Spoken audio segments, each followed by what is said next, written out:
Audio Jungle.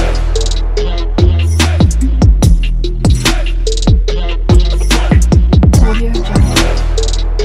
Hello, welcome back to smiley Chinnu.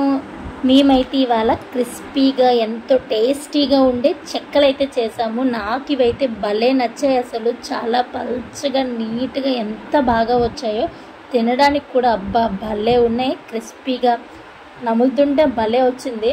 మేమైతే కోట బియ్యం తీసుకున్నాం. అవి నీట్గా వాష్ చేసుకొని మేడ మీద తీసుకెళ్ళి ఆరబెట్టేసుకున్నాం. అవి నీట్గా చెమ్మంతా పోయేదాకా మ్యాక్సిమం ఆరబెట్టుకోవాలి. మేము అని ఎందుకంటున్నాం అంటే, మా అపార్ట్మెంట్లో ఆంటీ మేము కలిపి చేసుకున్నాం. మా ఎదురింటి ఆంటీ నేను బాగా ఎక్కువ క్లోజ్ ఉంటాం. మ్యాక్సిమం అపార్ట్మెంట్లో చాలా వరకు గొడవలు ఉంటాయి, ఎవరు మాట్లాడరు అది ఇది అనుకుంటారు. కానీ మా అపార్ట్మెంట్లో అస్సలు అలా ఏమి ఉండదండి.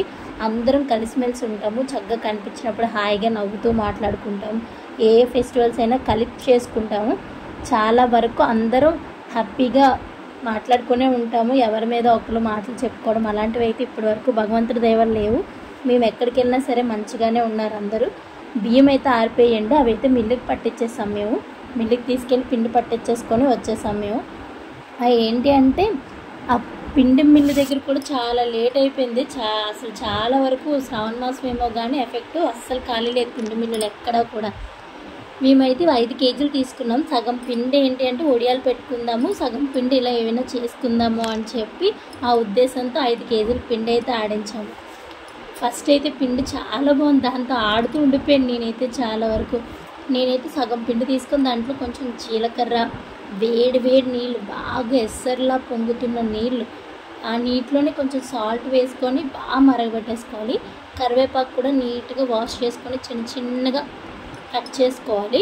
కట్ చేసుకొని ఏంటంటే కొంత పిండిలోని నేను పచ్చిమిర్చి, అల్లం, కొత్తిమీర కలిపి చేశాను. సగం పిండికి పిల్లల కోసం అని చెప్పి కారం లేకుండా తక్కువ కారంతో మా కోసం అయితే చేసాము. ఫస్ట్ పిండిలో జీలకర్ర వేసేసుకొని కొంచెం పొడి కారం, ఎంటీఆర్ పొడి కారం దొరుకుతుంది కదా, అలా పొడి కారం వేసేసుకొని బాగా మరిగిన నీళ్ళు, బాగా ఎంత అంటే ఎసర్లు 2-3 పొంగులు 4-3 పొంగులు వచ్చే వరకు, అలా పొంగులు వచ్చే వరకు మరగబెట్టుకుంటే చాలా గుల్లబారి వస్తాయి. చాలా ఎక్కువ గుళ్ళు వస్తాయి. పచ్చెనపప్పు అయితే 3-4 అవర్స్ ముందే నానబెట్టుకోవాలి. పచ్చెనపప్పు ఎంత బాగా నానితే అంత బాగుంటుంది. ఆయిల్లో ఫ్రై అయిన తర్వాత మంచి క్రిస్పీగా వస్తాయి కదా, చాలా బాగుంటుంది టేస్ట్ అయితే. నేనైతే దీంట్లో బేకింగ్ సోడా కానీ బేకింగ్ పౌడర్ కానీ ఏం వాడలేదు. మనం వేడి వేడి నీళ్ళతో కలుపుతున్నాం కాబట్టి మ్యాక్సిమం గుల్లబారుతాయి. ఆ గుల్ల వచ్చినప్పుడు తింటే అబ్బా భలే ఉంటాయండి. ఒకసారి మీరు కూడా ట్రై చేయండి, చాలా బాగుంటాయి స్నాక్స్. ఇవి కూడా ఒత్తుకోవడంలో ఉంటాయండి బాబు. ఎలా ఒత్తుకోవాలన్న దాంట్లో కూడా ఉంటాయి. కొంచెం మంది చేత్తో బాగా దల్సరిగా ఒత్తేస్తారు. అవి లోపల ఉడకవు అనమాట. బయట ఎగిపోయినా లోపల ఉడకవు. నేనైతే మా దగ్గర రోటీ మేకర్ ఉంది, ఆ రోటీ మేకర్తో అయితే చేశాను నేను. చాలా బాగా వచ్చాయి. ఆ పిండి కలిపే విధానం కూడా ఉండాలండి బాబు. మరీ పొడి పొడిగా కలిపేయకూడదు, అలాగని లూజ్గా కలిపేయకూడదు. పిండి కలిపే విధానం కూడా చాలా ఇంపార్టెంట్. వేడి నీళ్ళు వేసినప్పుడు ఆ పిండి అంతా దాని మీద వేసి మూత పెట్టేస్తే కాసేపు ఉడుకుతుంది పిండి ఆ ఉగ్గకి. ఇదిగో నా దగ్గర రోటీ మేకర్ ఉందని చెప్పాను కదా, దీనికైతే బోల్డ్ స్టోరీ ఉందండి. నా పెళ్ళి కాకముందే దాన్ని కొన్నాను నేను. నాప్తోల్లో 1400 ఇచ్చి కొన్నాను దాన్ని. ఈ రోటీ మేకరును జంతుకులు వేసుకునేది ఒక గొట్టము కలిపి 1400 కొన్నాను అప్పట్లో. మనకు అసలు ఏం తెలియవు కదా, ఏవి చూస్తే అవే కొనేలా.